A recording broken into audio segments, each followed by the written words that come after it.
नमस्कार, मैं संजीव तिवारी आप सभी का स्वागत करता हूं एक बार फिर से अपने चैनल उत्थान द राइजिंग पर।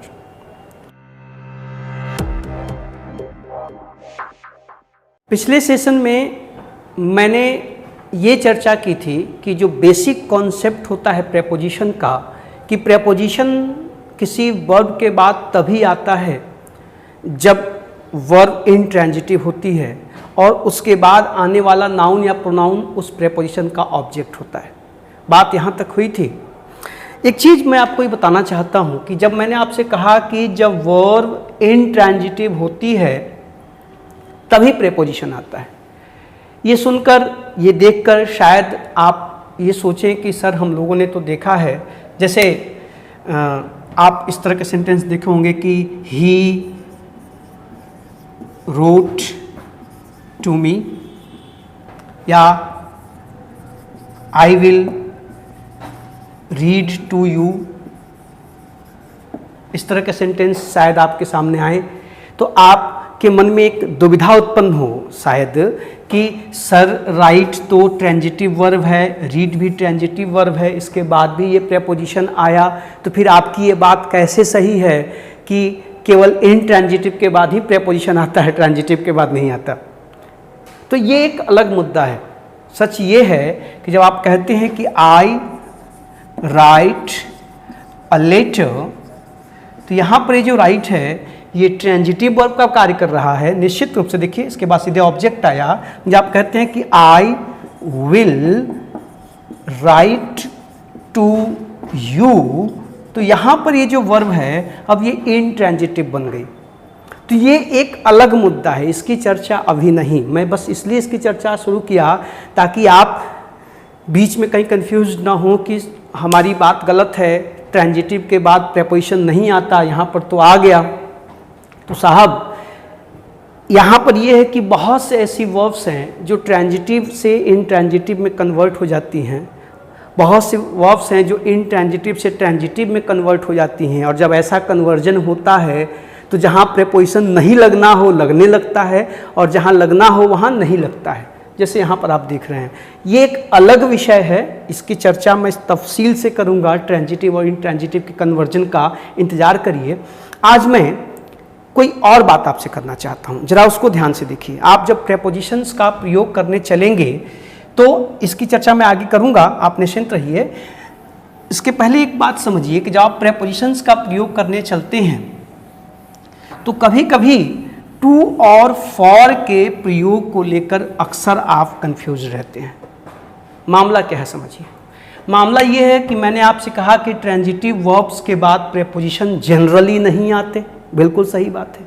लेकिन ये जो ट्रांजिटिव होती है, ये जो ट्रांजिटिव वर्ब होती है, इसकी एक खासियत है कि ये कभी मोनो होती है और कभी डाई होती है। ज़्यादा ध्यान से इस बात को समझिएगा। ये कभी मोनो होती है और कभी डाई होती है। Mono means one, di means two. होता क्या है, जैसे आपने कहा कि आई बॉट अ कार। आप देखिए सब्जेक्ट वर्ब ऑब्जेक्ट, यहाँ पे एक ही ऑब्जेक्ट आया, मोनो मीन्स वन, एक ही ऑब्जेक्ट आया इस बाय क्रिया के लिए, इसलिए मोनो ट्रांजिटिव है। लेकिन इसी को मैं लिखूं कि I bought my sun a car. अब जरा ध्यान से देखिएगा, अब यहाँ पर इस बाय क्रिया के दो ऑब्जेक्ट हो गए, एक हो गया सन और एक हो गया कार। एक ही क्रिया के दो ऑब्जेक्ट, डाई मीन्स टू। तो यहाँ पर ये जो ट्रांजिटिव वर्ब है इसके दो ऑब्जेक्ट आए, यहाँ पर देखिए सन आया और कार आया, और यहाँ पर बाय वर्ब का एक ही ऑब्जेक्ट आया कार। तो जहाँ पर तो इसका मतलब ये है कि बहुत सी ऐसी क्रियाएं हैं, बाय है, सेल है, गिव है, टीच है, शो है, टेल है, बहुत सी क्रियाएं हैं। आप इसको प्रैक्टिस से समझ सकते हैं। इन क्रियाओं की खासियत क्या है कि ये कभी एक ऑब्जेक्ट लेती हैं। जब ये एक ऑब्जेक्ट लेती हैं तो इन्हें हम मोनो ट्रांजिटिव कहते हैं। क्या कहते हैं? Mono transitive. और कभी कभी ये दो ऑब्जेक्ट लेती हैं एक साथ, तब इनको हम क्या कहते हैं? जैसे यहाँ पर देखिए सन और कार दो ऑब्जेक्ट आए हैं, तब इसको हम कहते हैं डाई ट्रांजिटिव। अर्थात ट्रांजिटिव वर्ब प्रयोग के आधार पर दो प्रकार की होती हैं, mono transitive di transitive, mono transitive, di transitive. अब देखिए, तो जब ये मोनो ट्रांजिटिव होगा तब तो यहाँ ऑब्जेक्ट सीधे आके खड़ा हो गया, यहाँ भी आके खड़ा हो गया।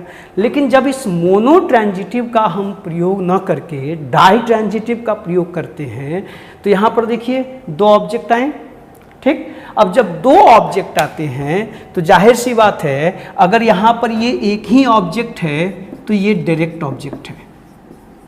अगर एक ऑब्जेक्ट आया है तो कैसा ऑब्जेक्ट है? डायरेक्ट ऑब्जेक्ट है, ठीक है।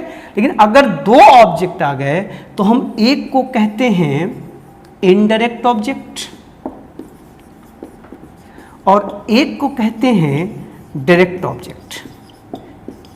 समझिएगा बात को, एक को कहते हैं इनडायरेक्ट ऑब्जेक्ट, एक को कहते हैं डायरेक्ट ऑब्जेक्ट। जब आप डाई ट्रांजिटिव का प्रयोग करेंगे तो आपको दो ऑब्जेक्ट मिलेंगे, एक को आप डायरेक्ट ऑब्जेक्ट कहेंगे, एक को आप इनडायरेक्ट ऑब्जेक्ट कहेंगे। Is that clear?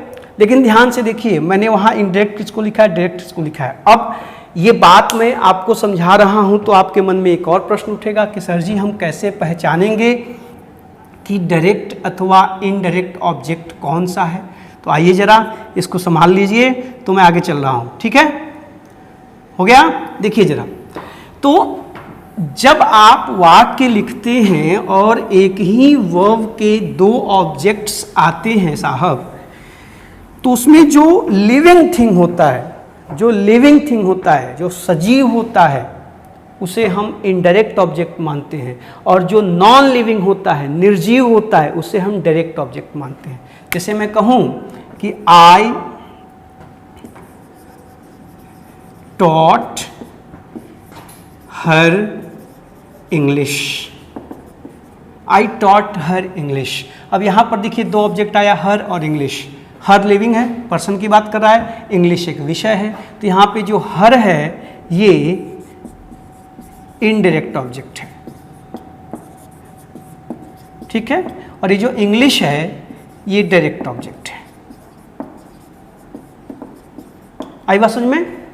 जहां पर भी आपको ध्यान रखना है कि जो सजीव होगा, जो प्राणी सूचक होगा, वो इनडायरेक्ट ऑब्जेक्ट होगा, और जो नॉन लिविंग होगा वो डायरेक्ट ऑब्जेक्ट होगा। बहुत सिंपल सी पहचान है। एक चीज और आप क्या देख रहे हैं कि वाक्य में इनडायरेक्ट ऑब्जेक्ट की पोजीशन पहले होती है, डायरेक्ट ऑब्जेक्ट की पोजीशन बाद में होती है। आप ध्यान से देखिए, जब भी आप लिखेंगे, फिर रिपीट कर रहा हूं, जब भी आप लिखेंगे तो जनरली इनडायरेक्ट ऑब्जेक्ट पहले आएगा, डायरेक्ट ऑब्जेक्ट बाद में आएगा। कुछ और एग्जांपल लीजिए, आप कहेंगे कि आई gave Mohan a toy.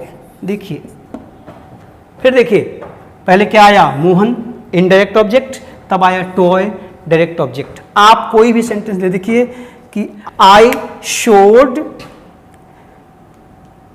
Him my house, ये देखिए, मैंने उसे अपना घर दिखाया। फिर देखिए, इनडायरेक्ट ऑब्जेक्ट, डायरेक्ट ऑब्जेक्ट।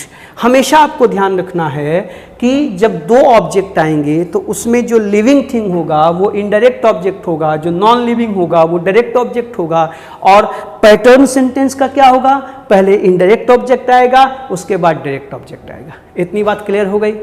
लेकिन हम जब इसको लिख रहे हैं तो साहब यहां पर टू या फॉर का प्रयोग करके इस पोजीशन को बदला जा सकता है।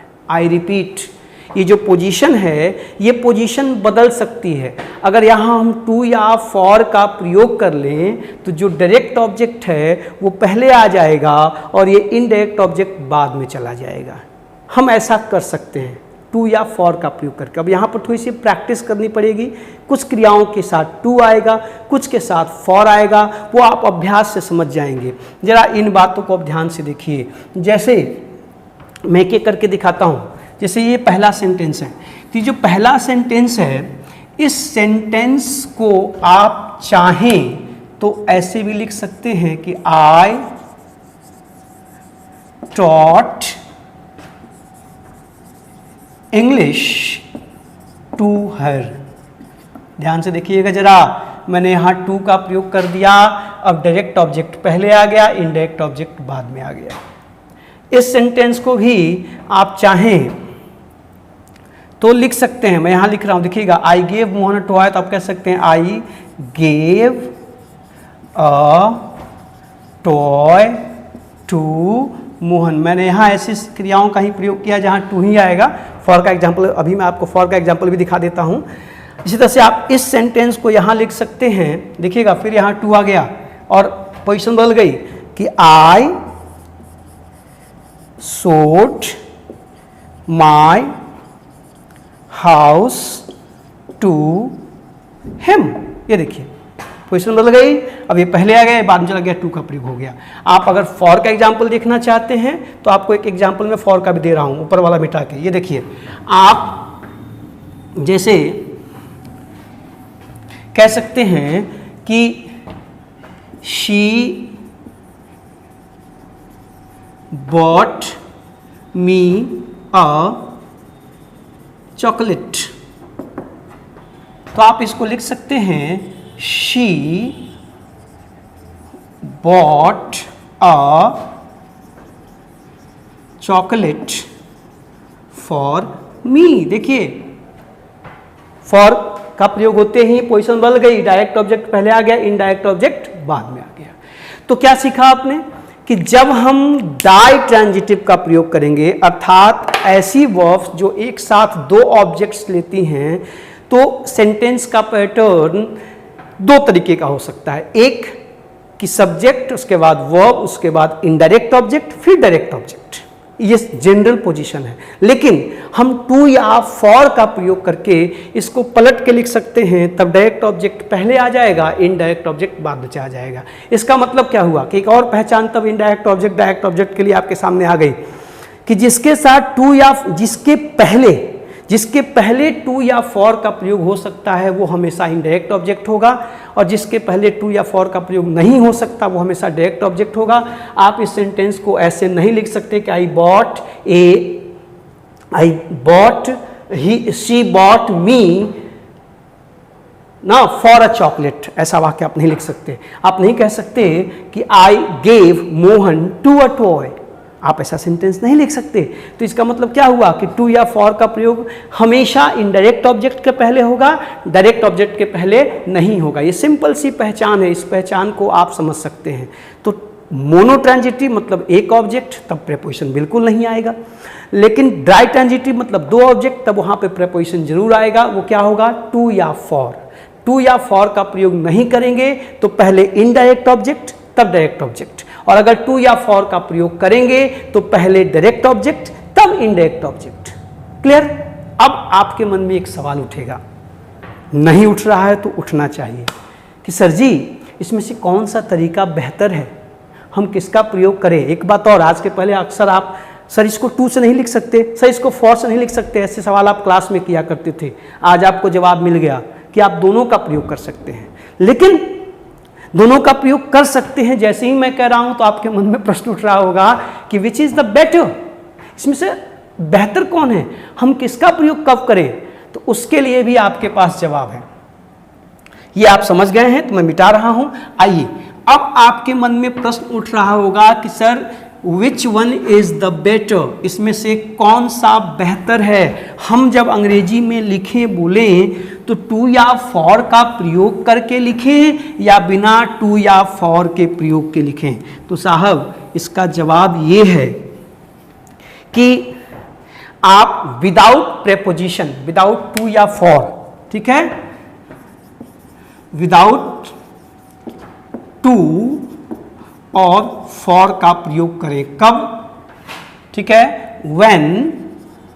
when the direct object is a phrase or clause। बहुत सिंपल सी बात है। आप टू या फॉर के बिना लिखिए और बोलिए जब ये जो डायरेक्ट ऑब्जेक्ट है वो कोई फ्रेज है या कोई क्लॉज है। मैं इस बात को और आसान कर दे रहा हूं। सिंपल सी बात है, जब डायरेक्ट ऑब्जेक्ट कोई फ्रेज या क्लॉज होगा तो उसमें कम से कम 2 से 3 शब्द होंगे, अर्थात डायरेक्ट ऑब्जेक्ट का आकार बड़ा होगा, इट विल बी बिगर। और जो इनडायरेक्ट ऑब्जेक्ट होगा वो कोई पर्सन होगा, कोई प्राणी होगा, तो या तो वो प्रोनाउन होगा मी, हिम, हर, देम, या तो फिर राम, श्याम, मोहन, या तो काव, बुल, एटसेट्रा, ऐसा ही कुछ होगा ना। इसका मतलब कि जब कोई डायरेक्ट ऑब्जेक्ट फ्रेज या क्लॉज होगा तो तुलनात्मक रूप से जो इनडायरेक्ट ऑब्जेक्ट होगा वो छोटा होगा। क्लियर है ना। और परंपरा कहती है कि अगर 2 ऑब्जेक्ट्स साथ आते हैं तो बड़े वाले को बाद में रखिए, छोटे वाले को पहले रखिए। अर्थात जब आपके सामने 2 ऑब्जेक्ट्स हों और इनडायरेक्ट ऑब्जेक्ट छोटा हो और डायरेक्ट ऑब्जेक्ट बड़ा हो। डायरेक्ट ऑब्जेक्ट बड़ा कब होगा साहब? जब वो कोई क्लॉज या फ्रेज होगा। क्लॉजेज फ्रेजेज हमेशा बड़े होंगे। तो आप बिना प्रेपोजिशन के लिखेंगे, बिना टू या फॉर के लिखेंगे, अर्थात पहले रखेंगे इनडायरेक्ट ऑब्जेक्ट को, तब रखेंगे आप डायरेक्ट ऑब्जेक्ट को। सिंपल सी बात है ना। आपको समझना है। आप कहेंगे कि tell me the whole story. देखिएगा जरा, tell me the whole story. अब देखिए यहां पर मी इनडायरेक्ट ऑब्जेक्ट और द होल स्टोरी इतना बड़ा डायरेक्ट ऑब्जेक्ट। मुझे पूरी कहानी बताओ, सब कुछ बताओ, क्लियर कट, ये करेक्ट है। अगर इसको बेटा आपने लिखा कि tell the whole story to me, तो साहब ये रॉन्ग है। अभी ग्रामेटिकली तो करेक्ट है, समझिएगा बात को। मैं बार बार कहता हूं ग्रामर और प्रयोग में हमेशा टक्कर चलती है, कभी एक साथ होते हैं, कभी अलग अलग। अब ग्रामर के हिसाब से देखा जाए तो ये बिल्कुल करेक्ट सेंटेंस है, लेकिन प्रयोग की दृष्टि से, अर्थ की दृष्टि से यह गंदा सेंटेंस है। It's a bad sentence. बचिए ऐसे वाक्यों से। अगर आपके सामने डायरेक्ट इनडायरेक्ट ऑब्जेक्ट हैं और डायरेक्ट ऑब्जेक्ट कोई फ्रेज है, कोई क्लॉज है, तो आप क्या करोगे? हमेशा इनडायरेक्ट को पहले रखोगे, डायरेक्ट को बाद में, अर्थात टू या फॉर का प्रयोग करके नहीं लिखोगे। आप कहोगे कि show them what you have got in your hand. देखिए जरा कि जो भी तुम अपने हाथ में लिए हो उन्हें दिखाओ। यहां देखिए देम इनडायरेक्ट ऑब्जेक्ट, और यहां से लेके बेटा देखिए what you have got in your hand, यहां से यहां तक एक क्लॉज है। ये पूरा का पूरा क्लॉज यहां डायरेक्ट ऑब्जेक्ट का कार्य कर रहा है, इसलिए आप इसको पहले नहीं रख सकते। यहां पर द होल स्टोरी, ये पूरा का पूरा फ्रेज डायरेक्ट ऑब्जेक्ट का कार्य कर रहा है, और ये छोटा सा मी, छोटा सा देम, इसलिए इस अवस्था में टू या फॉर का प्रयोग नहीं होगा। Got it? आप इसको नहीं कह सकते कि show what you have got in your hand to them. अगर आपने इसको लिखा, मैं ऊपर का मिटा कर लिख दे रहा हूं, इसको, इस सेंटेंस को मैं राइट कर रहा हूं, गंदा सेंटेंस होगा, फिल्थी सेंटेंस होगा।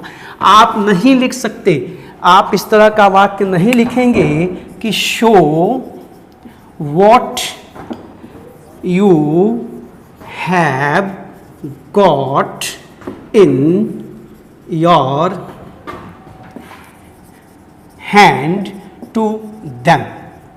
तो ये रॉन्ग सेंटेंस है, गंदा सेंटेंस है। प्लीज अवॉइड सच सेंटेंसेस, मत लिखिए, मत बोलिए। क्लियर हुआ?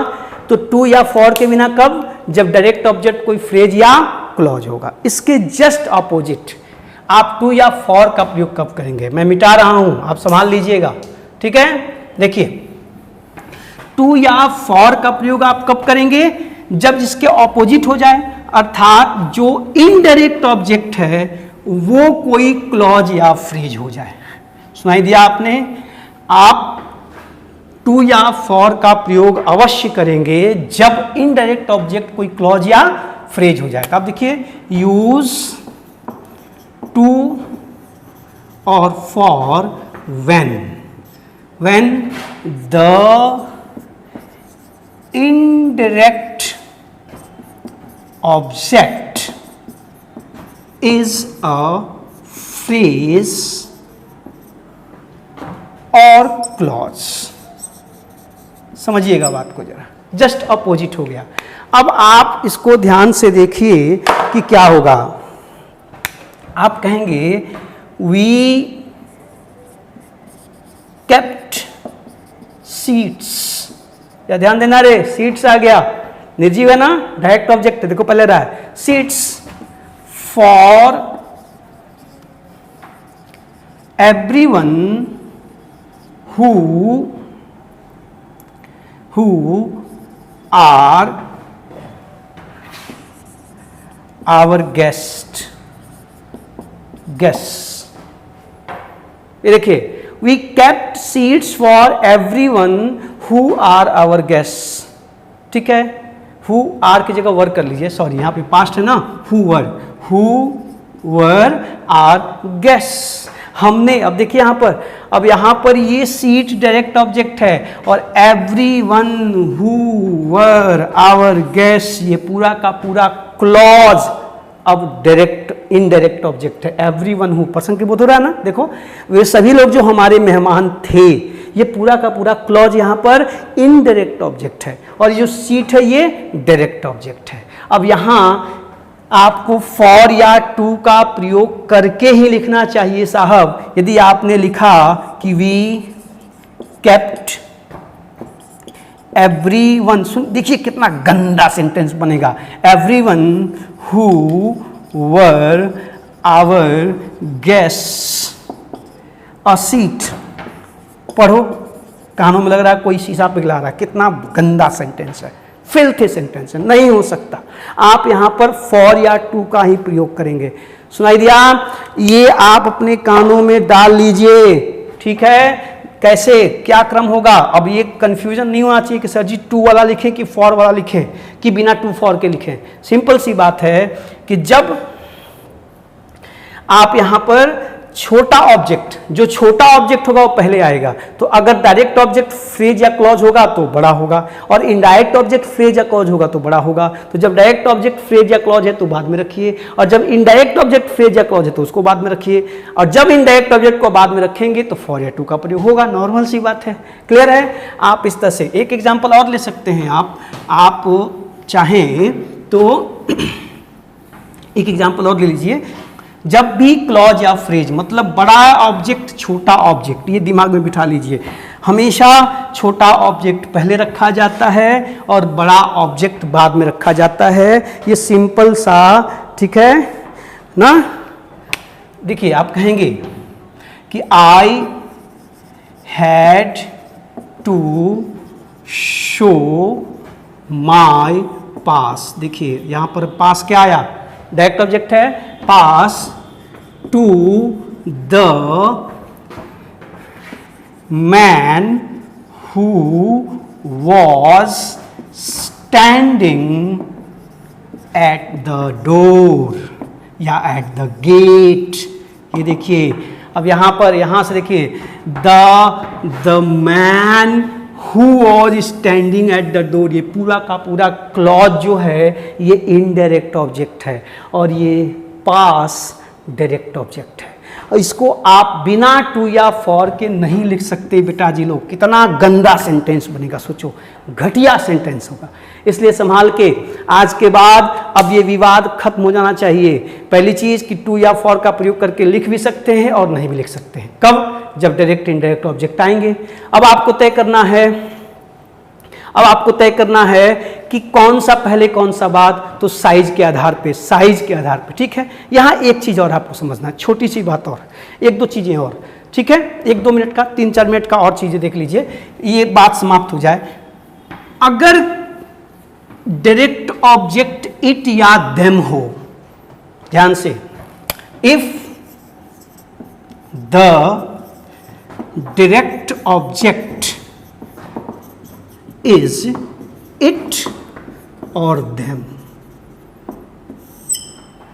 अगर it या them होगा क्या डायरेक्ट ऑब्जेक्ट, तो हम यूज टू और फॉर, तो आपको टू या फॉर का प्रयोग करना ही पड़ेगा, करना ही पड़ेगा। ध्यान से आप कहोगे आई सोड इट टू मोहन, देखना, या आप कहोगे कि ही ना, ऐसे सेंटेंस देखो, यहाँ देम भी आ सकता है, प्लूरल होगा तो देम भी आ सकता है। जैसे आई बॉट सम बुक्स, देखिएगा जरा, एंड गेव, अब यहां पर देखिए क्या खरीदा है, बुक्स खरीदा ना, तो बुक्स के लिए देम आएगा ना, तो आप कहोगे and gave them to her, यहां पे देखिए गेव देम टू हर, देखिए यहां पे टू का प्रयोग हुआ तब हर आया, यहां पे इट का प्रयोग हुआ तब। अब इन वाक्यों में देखिए इट पहले आ रहा है, देम पहले आ रहा है, इसके बाद ये टू का प्रयोग होना या फॉर का प्रयोग होना। आप कहोगे कि I bought it for my sister, ध्यान से देखिए, I bought it for my sister, ये पहले आया, इसके बाद फॉर, इसके बाद सिस्टर।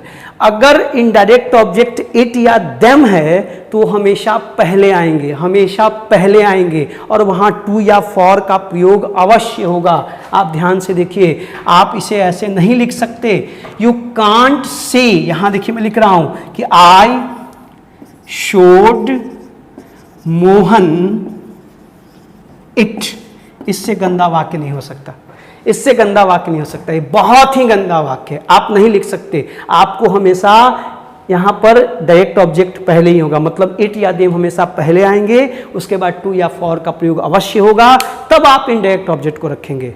Got it? हाँ, लेकिन अगर इट या देम के अलावा कोई और प्रोनाउंस आते हैं तो ये बंदिश नहीं है, इसको संभाल लीजिएगा। ये बंदिश सिर्फ इट या देम के लिए है। इट या देम जब डायरेक्ट ऑब्जेक्ट के रूप में आएंगे तो हमेशा पहले आएंगे, उसके बाद टू या फॉर का प्रयोग जरूर होगा, और तब उसके बाद आप इनडायरेक्ट ऑब्जेक्ट को रखेंगे। अन्य प्रोनाउंस के आने पर ऐसा नहीं है, आप कहोगे कि ही गेव मी सम, ये ठीक है। आप कहोगे शी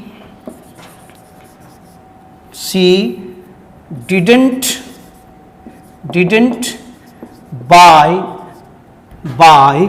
me any, अब ठीक है। अच्छा, ये नहीं कह रहा हूं कि टू फॉर का प्रयोग, आप कह सकते हैं कि सी गेव सम ना, सम टू मी, आप कह सकते हैं सी गेव सम टू मी। आप यहाँ पर चूंकि दोनों बराबर हैं, टू का प्रयोग फॉर का प्रयोग हो सकता है। मैं ये कह रहा हूं कि जैसे इट या देम के लिए टू या फॉर का प्रयोग अनिवार्य है, वो अनिवार्यता यहाँ पर नहीं है। He gave me some या he gave some to me, she didn't buy me any या she didn't buy any for me, आप दोनों का प्रयोग कर सकते हैं, यहां बंदिश नहीं है, लेकिन इट या देम के साथ बंदिश है। ठीक है, दो बातें और इससे संबंधित आपको संभालना है, इसको देखिएगा जरा आराम से, थोड़ा सा लंबा हो रहा है लेकिन ये बात खत्म करनी जरूरी है।